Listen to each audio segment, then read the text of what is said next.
Okay, here we go. So I just have a. I said something else. The very first in chapter 1, we talk about the difference between, like, there's two things you have to do: study and observance. Right? Yes. So, how are those different? Isn't studying? How are they different? Like, isn't studying observance? No. No. Well, it is. Because we're told to study One. the Torah. That's an observance. Yeah, that is one element, but observance has lots of them. So you can learn about davening, then you can daven. Okay. Okay.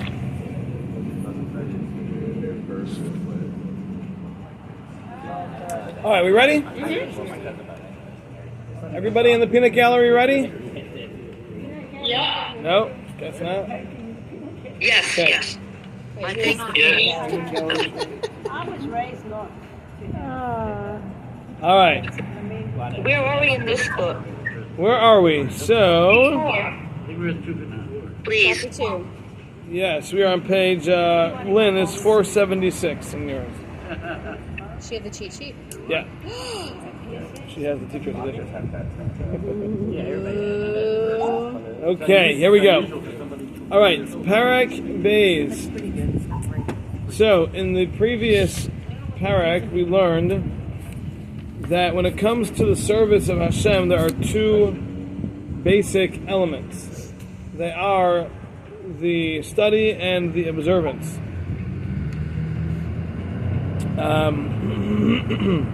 And that those were parts of larger sections. He started off saying that there are 4 types of action, and they are based on frequency. Basically, you have constant mitzvahs, and then you have daily mitzvahs, then you have periodic mitzvahs, then you have situational mitzvahs. Let me give examples for all of those. And the idea, he said, that draws them all together, that really is true of all of the different kinds of mitzvahs, is that the purpose is to connect with Hashem through these mitzvahs. The purpose of the mitzvahs is to connect through them to Hashem. So, as he explained, if a person is going to take their own approach as to how they think they are going to do mitzvahs, their own way, what they feel is right, then they're wrong, by definition. Because obviously Hashem knows better than you do, and if he said this is the way to do it, then he obviously knows what it takes to get your neshama to connect with him. A lot better than you do. You don't even know what a neshama is. Right? So, for people who take mitzvahs into their own hands and decide how they're supposed to be done on their own, they're definitely missing the point, because that's not bringing them closer to Hashem. There's no way that is bringing them closer to Hashem. Okay, so he's now going to get into Talmud Torah, the mitzvah of learning Torah, and that's where we find ourselves now, the beginning of chapter 2. So he says as follows, Hine. Wait, I gotta get my drink. No, we're not waiting. No, I'm just kidding. You don't have to wait. I'm gonna go get We're it not. so that I can. Don't worry. Yeah. Jeez. Make the girl feel welcome here. Yeah. Hine. Talmud Torah hu inyan mukhrach. Learning Torah is something that is absolutely necessary. It's essential. The fish is ulasai, because without Torah, the efshar lahagia el hamaisa. It's impossible to reach action, to reach deed, to do it right. It's not possible to be done without learning. Ki im lo yeda mahu mitzvah sheyaseh, because if a person does not know what they are commanded to do, ech yaseyu, how are you going to do it?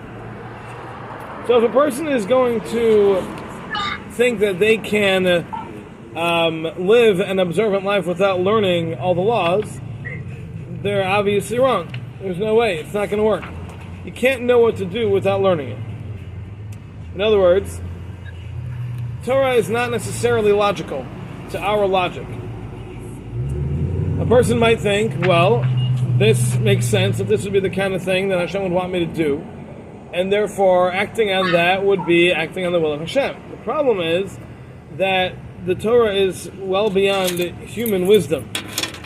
So even if something seems right to me today, that doesn't mean that it's accurate. So it's only when Hashem himself gives us the information that we're able to know that that is correct, and that's the way we're supposed to be doing things, and that's the way to connect to Hashem.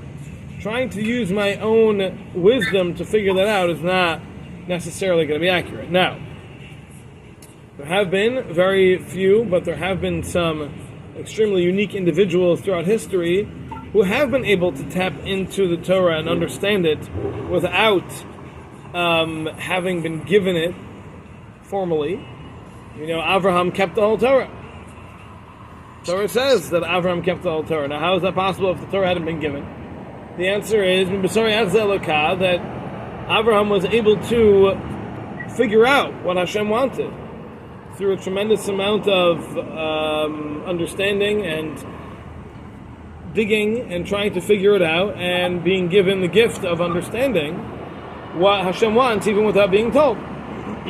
But that's extremely unique. Nobody is capable of that anymore. That's not the kind of thing we can do. So we have the Torah, and the Torah needs to be followed the way it's given and not the way we decide we want it to be. However, Zulas kol zeh, even without all this, yesh b'talmud tachlis gadol l'shleimus shel adam.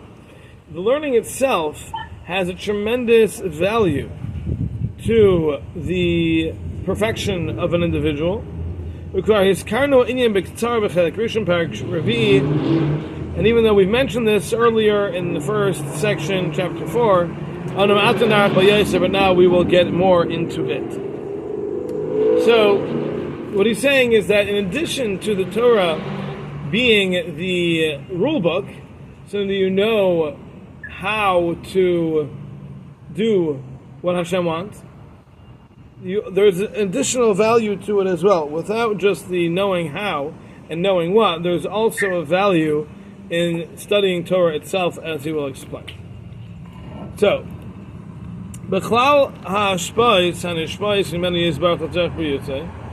among all of the different shefa that comes down from Hashem for the needs of creation, there is one which is above all others. There is one shefa that is greater than all other forms of shefa.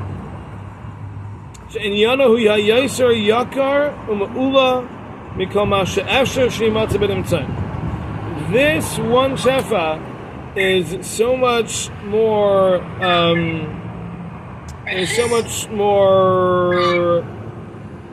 Let's see. Yakar is like a treasure, something which is more precious. It's something which is more valuable. And it's something which is above in every way all other types of shefa, more so than anything that can exist. Okay, so this is the most powerful shefa that can exist in the world.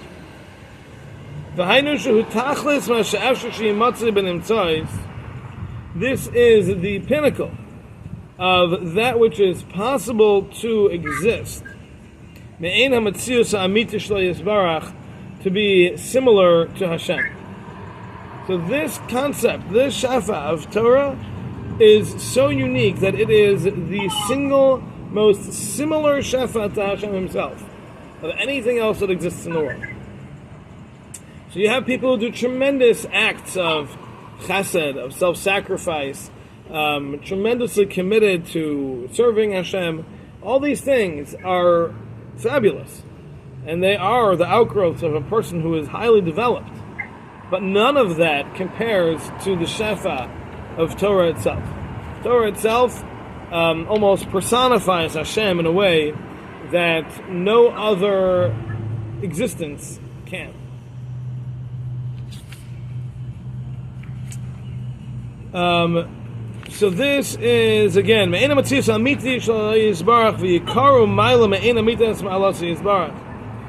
its nobility, its value is greater than all others in the sense that it is the closest to those attributes of Hashem Himself.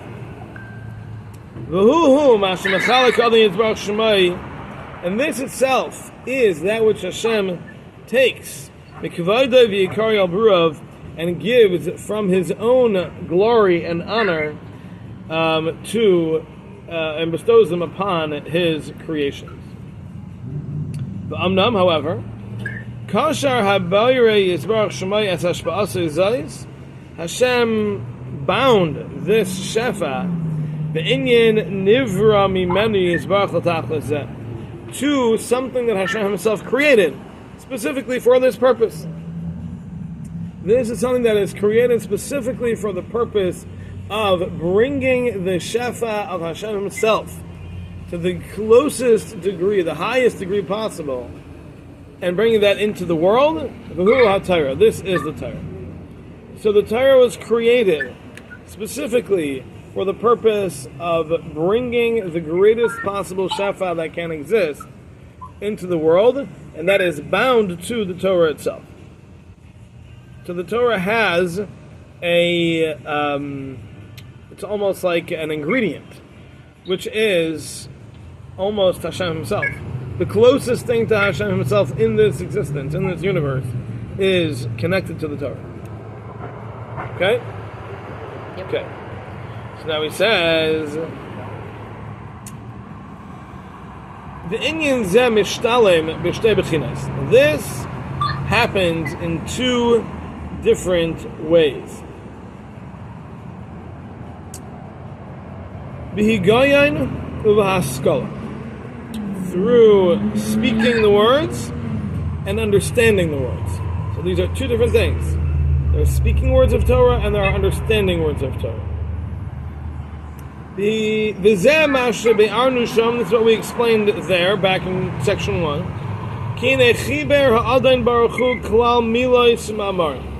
Hashem put together all different words and sayings, and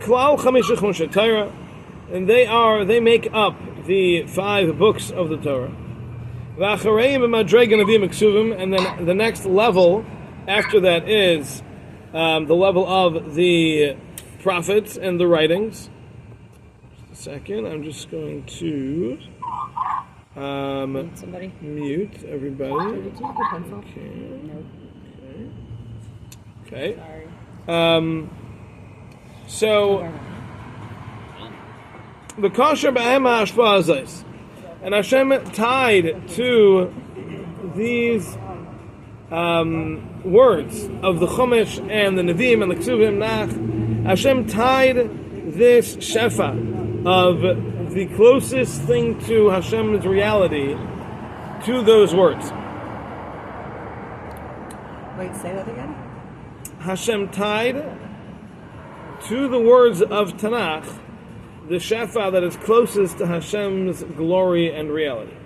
Both in the Torah and Ketuvim, and Both in the Torah and the Nevi'im and Ksuvim, but Torah more so than in the Nevi'im and Ksuvim. Okay? Okay.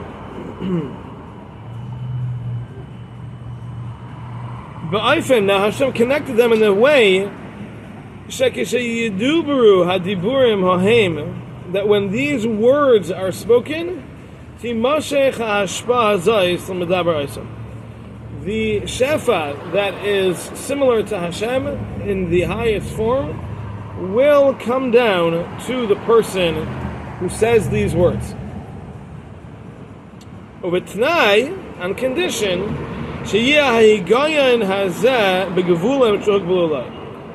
the speech is done within the proper boundaries that are created for it. As we will explain, as we continue on, we will get into what those boundaries are. But assuming that that a person finds themselves within those boundaries, and the words of Torah are simply uttered, that itself can bring down this shefa upon a person, and again, this is the greatest shefa that exists in the world. V'chein, and similarly, b'haskolas ma shenichlal b'dibur mahem. When it comes to understanding these words and that which is included in these words, l'fir darcheim ha'amitim, based on the true form and the true path, v'mashech hashpa zayis la'maskalaisa. Then again, the shefa will come to the person who understands them in the proper way. Okay, so this is the basic idea over here.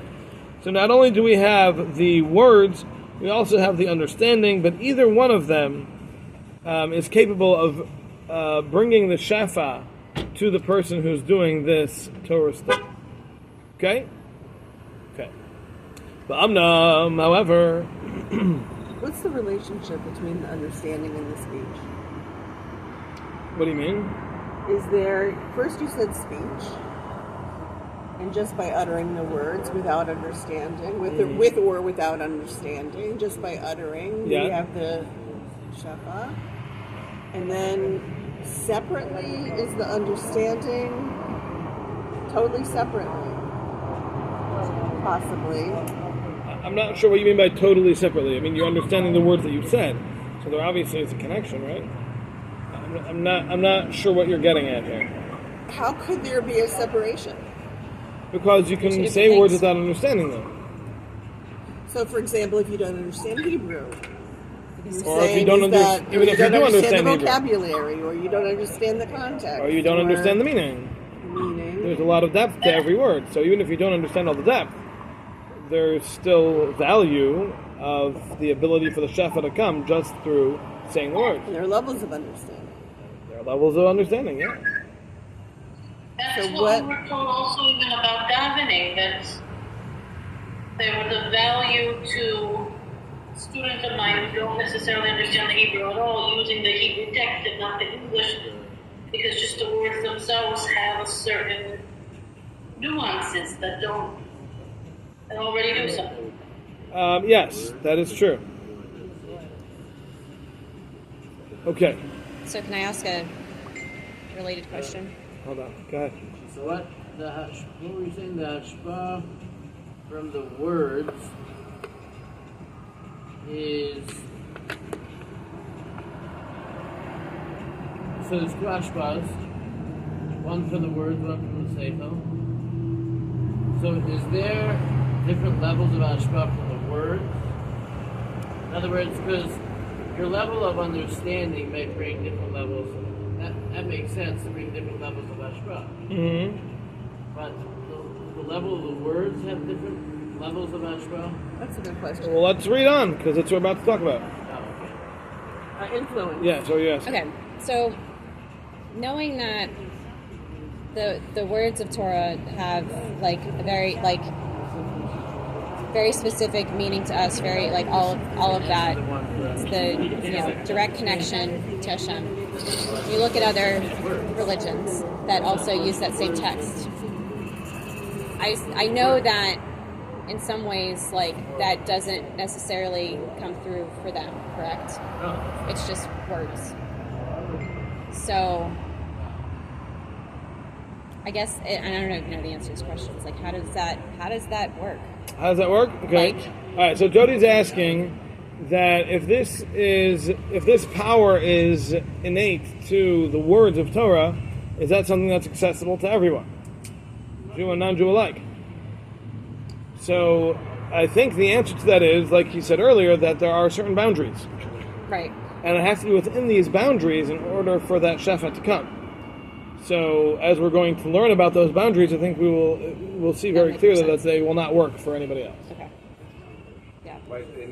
I mean, again, maybe this is just taking a giant leap, but would the shefa be affected, like for somebody who's, let's just say, not keeping kosher?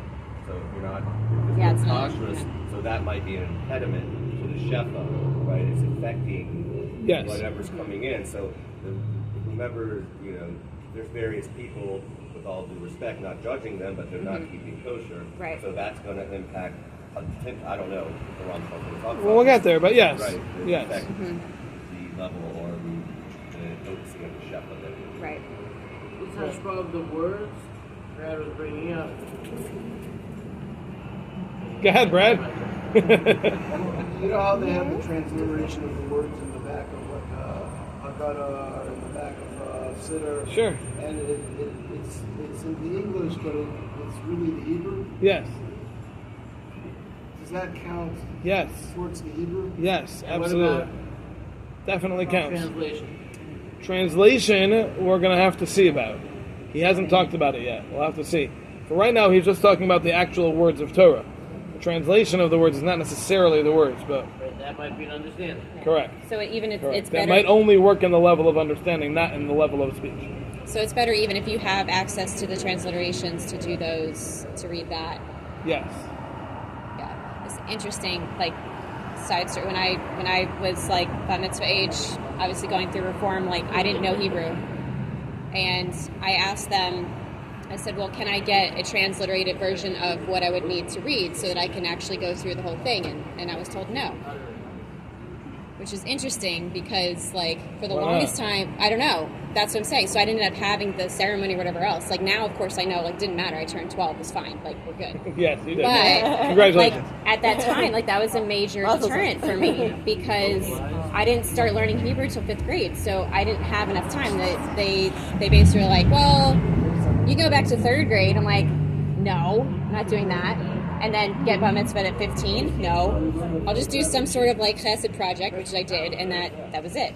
But to know that the because I've always felt not guilty about using the transliterations, but like I read very slowly. So if I'm trying to stay on top of it, I'm going to read the transliterations because then I can stay with the group.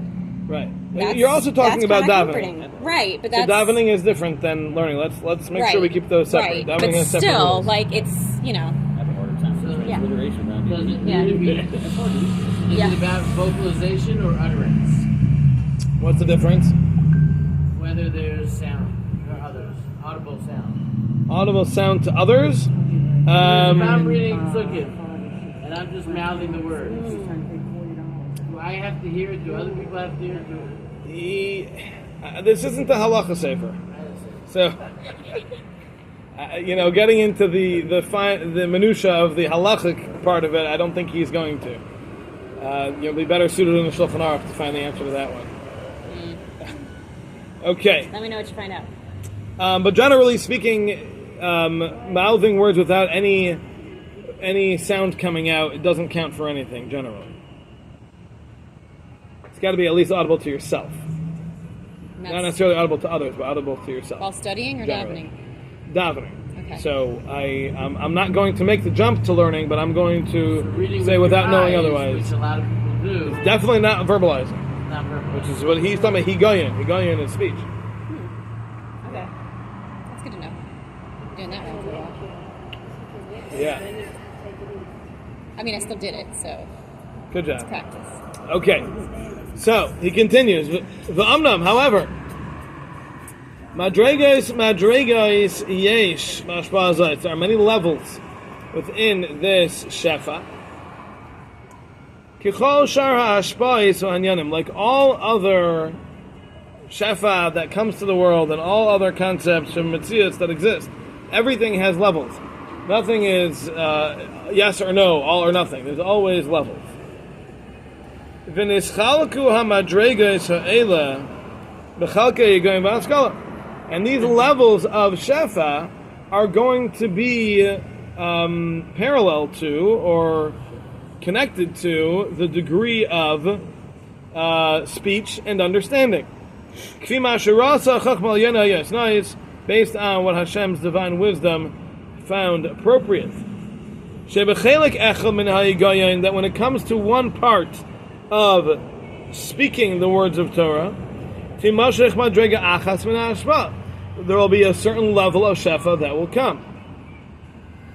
And with a different level of speech, or different part of speech, there will be a different shefa that will come. So here he seems to be talking about that the different parts of Torah can impart different levels of shefa.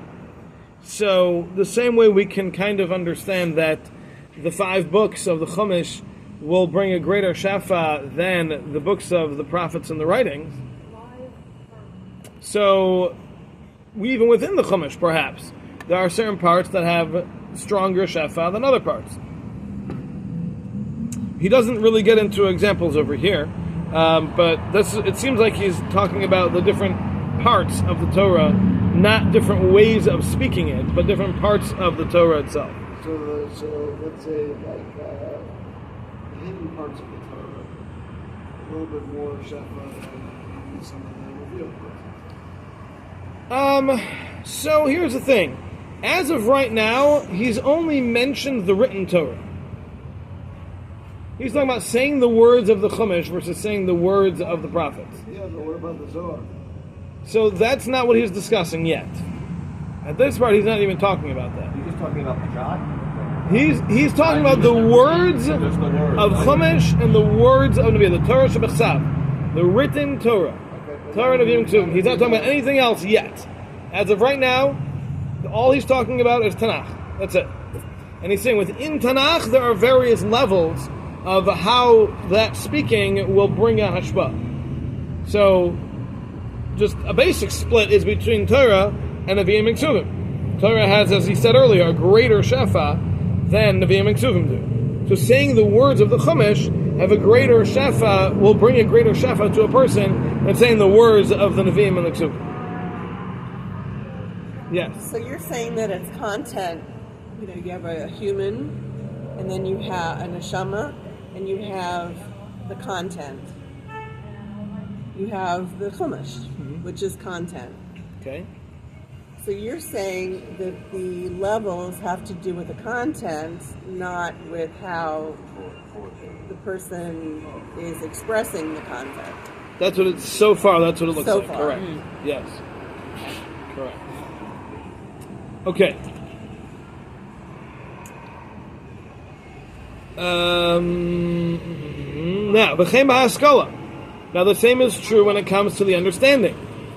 Different understandings, or understanding different parts of Torah, will bring a greater shefa than understanding other parts of Torah. However, there is no part of learning Torah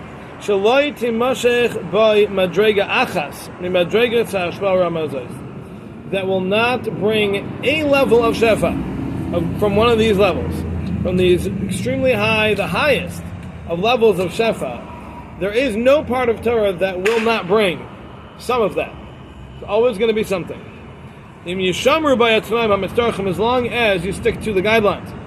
As we said, there are guidelines, there are rules, there are parameters in order to make this work. But as long as you stick to those parameters, then there will be a shefa of the highest form that will come through simply speaking the words of Tanakh. Does this feel any different to the person? What do you mean? So, if speaking the words brings down the shefa, and we're the ones speaking the words, would we feel that? Well, you feel the shefa? Not necessarily. Okay. Not necessarily. I think you can, but I don't think you necessarily would. Okay, V'ine. Is that pashut? You did it. Good job. Hey. It is obvious. Shekoma shetis'ale ha'askala.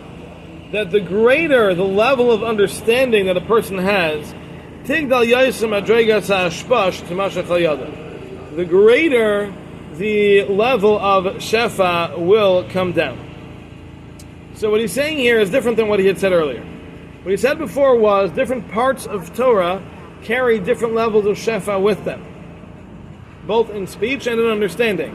Now he's saying there is also a difference in the shefa that comes from understanding something in a simple way versus understanding it in a deeper way. Understanding something less versus understanding it more. So this is not just about what you're doing, but it's about how you're doing it. Now, again, as of right now, all he's saying this about is the understanding. So he hasn't said that there's a difference in how you say it. There's a difference in what you say, and there's a difference in what you understand and how you understand. But we don't see a difference as of now in how you say it. So just pointing that out. So, you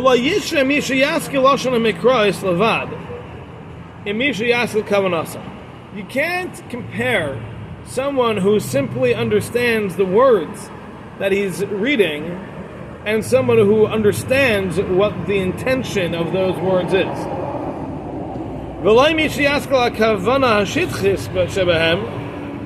And you can't compare somebody who understands the basic level of what's being intended with the word with someone who understands a deeper level of what these words are intending. And you can't compare someone who gets into it a little bit deep with someone who gets into it very deep. Every level of understanding, the depth of a person's understanding of Torah, is directly related to the degree of shefa that comes through that Torah. So this is saying with the Kavanos, with the Yehudim, with the Sarufim, with the Shalufim, with all these various things. Whatever it is, the more you understand it, the greater the shefa. So if you read like the Vilna Gaon at the end of his life, he knew all of Torah so well that all he learned was Chumash. Because everything is contained in Chumash, and he was so brilliant, he knew so much, that he found everything in all of Torah in the words of the Chumash. All he learned was Chumash. Wow. So you have to listen to any of the And he'd see the word Bereshis, and it was like weeks of understanding of what is in that word. And even the letters, and the shape, and the representations, and all that stuff, he saw that in the Chumash itself. So for him, reading a word of Chumash is obviously very different than you and I reading a word of Chumash. Like even the word voracious, right? There's something like thinking that Ben. Like Ben, Rishon. Yeah. So many different, right? Yeah. I read up one time, he found like hundreds of ways to look at voracious and like... Yeah. And he saw all of that in the words. So his level of shefa from reading the words of Tanakh is way beyond our shefa from reading the same words, because even though we both understand the basic meaning of the word, and some of us probably know the Rashis, and some of us might know some other commentaries on it, and maybe a medrash or two, but the Vilna Gaon saw all of creation in that word. You know?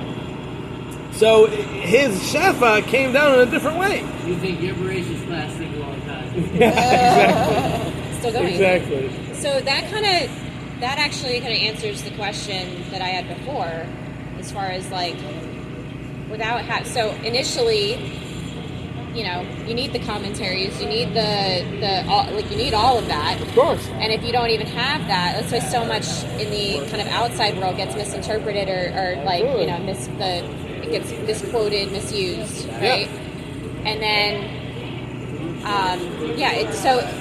and also to a certain extent, maybe it's not a feeling, but it's the level of understanding that person has. So maybe there's not like this, like, maybe it's not a feeling that they have that comes over them or whatever else, but it's that level of understanding. The greater level of understanding, the greater the level of shefa. That's correct. Yeah. Okay. That makes sense. Okay. We good? Okay. Amnam, however, Water. Mechazda Yisbarach, through Hashem's chesed, Shebechol Chelek Min HaHaskala, any part of understanding, Timashech Madrega Min HaHashba, there will be a degree of shefa, again, of this highest level shefa. Any amount of understanding will bring some of that shefa. Ad shekol misha hiskil ba, to the point that anybody who understands any amount of Torah, yarviach min ha'ashpa gedei la'azos, he will that individual will absolutely, without a doubt, as long as they're within the proper parameters, they will absolutely attain a certain level of shefa from this great shefa, Masha Nikshar, Ba'askola Ahi, that is connected to that understanding that this individual has in the words of Torah. And somebody who hasn't reached any degree of understanding, just saying the words, nothing more. Just saying the words, has no understanding, does not understand the meaning of the words. It will still be a medium for him so that he will have a degree, some of the shefa that will come from just saying the words. So that means that the majority of the Jewish people, at least in his time, I don't know about today, but at least in his time, the majority of the Jewish people will at least have some of that shefa from Torah, because they've at least said some of the words of the Torah. They've said Shema. There is some shefa that's going to come with that, even if you don't know what the words mean. If you understand just the English translation and the art scroll, there is some shefa that comes from that, even if you don't really understand what Shema is all about. So, some less, some more, but most people, most Jews do have some degree of this shefa because they've at least said the words, or some of the words of Torah at some point. Okay, so now, you know what? We're going to stop here. Yeah, we'll stop here. All right, so we are on All right. Daled. Yes. All right. Page Very good. 258. So next Sunday we're still on. Next Sunday is good. All right. Have a wonderful week, everybody. Why wouldn't next Sunday be good? I am going to be doing some traveling, but I will be here still on Sunday. Where are you going? I'm going to my niece's